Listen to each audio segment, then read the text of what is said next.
Hello everyone, आज आहे day 11. आम्हाला 2 दिवस सुट्ट्या होत्या आणि मग मी वॅनिटी आणली होती प्रॅक्टिससाठी. मग ती घेऊन निघालो आणि ह्या 2 मॅडमला मी पिकअप केलं बिकॉज खूप सामान होतं. मग काय परत दरवेळेसारखी लाईन लागली होती सीट पकडण्यासाठी आणि आम्ही लाईनीमध्ये उभं होतो आणि ही संजना फोन बघते आहे आणि मग आमची प्रॅक्टिस चालू झाली बिकॉज आमचं प्रॅक्टिस सेशन होतं.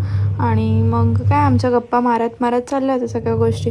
आणि माझ्या बाजूला माहिती असेल तुम्हाला कोण असेल, माझ्या बाजूला स्वीटी होती आणि स्वीटी तिचं नुसती बडबड बडबड बडबड चालली होती आणि गप्पा मारत मारत आमच्या. आणि कोल्हापूरच्या मॅडम माझ्या मॉडेल होत्या आणि तुम्ही मला सांगा कशी झाली आहे माझी हेअरस्टाईल. आणि त्या बघा कशा पोज देत आहेत मस्त, असं एकदम लाईक मॉडेलसारखं देत होतं. आणि ही माझी सेकंड हेअरस्टाईल आहे आणि हे पण सांगा मला कशी झाली आहे. आणि हे तनुजाताईंचं बाळ होतं, तर खूप त्रास देत होतं म्हणून त्याला आम्ही क्लासवर बोलवलं होतं. आणि मला लहान मुलं प्रचंड आवडतं, सो मी त्याला पहिलं बघितल्या घेतलं आणि त्याशी खेळत बसले होते.